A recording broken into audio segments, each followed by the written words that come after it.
Hi there, Andre from Peak Motorcycles. I'm here at Motorcycle Live in the UK. And I'm here at the Royal Enfield stand. Now, if you saw my EICMA coverage, I've already done most of the stand, so I'm not going to repeat that. What I'm going to do is have a quick look at what's over my shoulder. The bike was on display at EICMA, but there's no information about it. There still isn't, but I've seen some promo stuff on the internet about it. So as I'm here, and it's nowhere near as busy as it was at EICMA, what I'm going to do is I'm just going to give you a closer look around the bike. I don't have a lot to talk about. I can mention things that I see that are on it, but other than that, I think you're going to have to do your research on the internet or see what else gets trickled out until maybe this becomes a production bike in the future. Anyway, I'll give you a look. It's very much not a production bike, okay? So everything on here, I don't think I've seen on any other Royal Enfield, and some components. So I'm going to start on this side. I'm just going to do a walk around. It's got these SM Pro Platinum wheels, which I know are definitely not a standard Royal Enfield part. It's got a single disc at the front. The hubs do look like they're set up to take a second disc, but I can't see any mounting points for the second caliper. I'm not sure who makes those forks.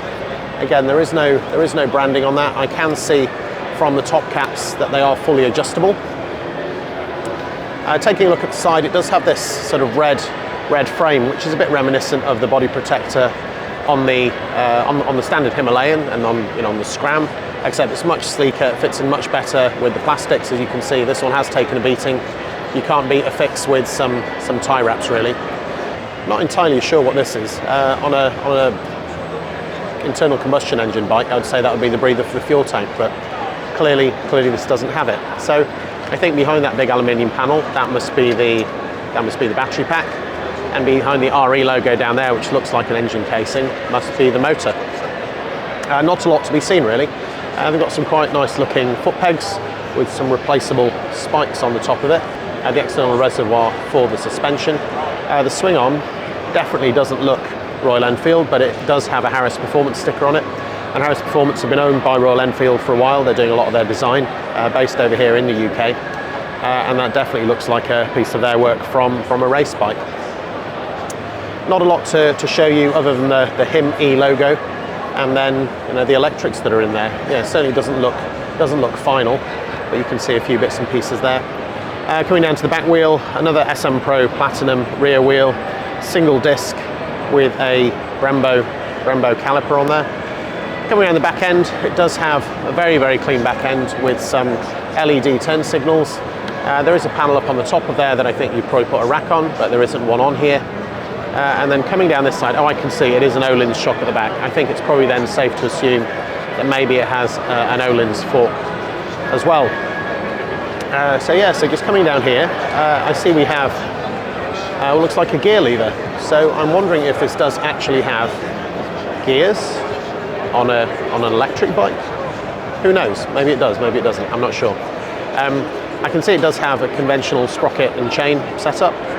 So maybe if they have put a gearbox on the back of it, maybe that does make a difference. Who knows? High gear and low gear, perhaps.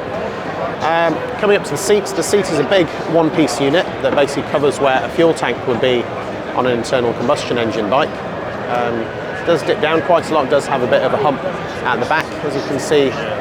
Coming up here, that Brembo thing there, that leads me to believe that is actually a rear brake on the handlebars. So maybe that tube coming up, that looks like an overflow for the reservoir, perhaps. I can see the bar risers. Just to give you a quick look in there at the dash. ECU Matic, it seems to say. There's no road book or anything that's up there, but there's certainly a screen. And then on this side, we also have the red crash bar. This one hasn't been cracked on this side. I'm wondering if that's actually just for cooling some of the electronics or something. Who knows? And then from the front, if I back up, spattered with mud. I'm guessing that's an LED headlamp.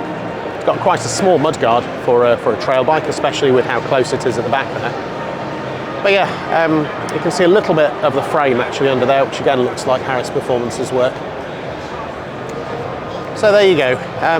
I know that's not ideal. I'm sure people would love to see spec sheets for this, but remember, it is a prototype and generally they're not available. So hopefully that gives you some insights, and my apologies for not being able to do this at EICMA. Hopefully this has made up for that. So there you go, that is my very quick look at the Him E here at Motorcycle Live in Birmingham. I hope that's been interesting and useful. If it has, please check out my other content from the show. If you want to see all my Royal Enfield content, please check out my video from EICMA. Thanks for watching.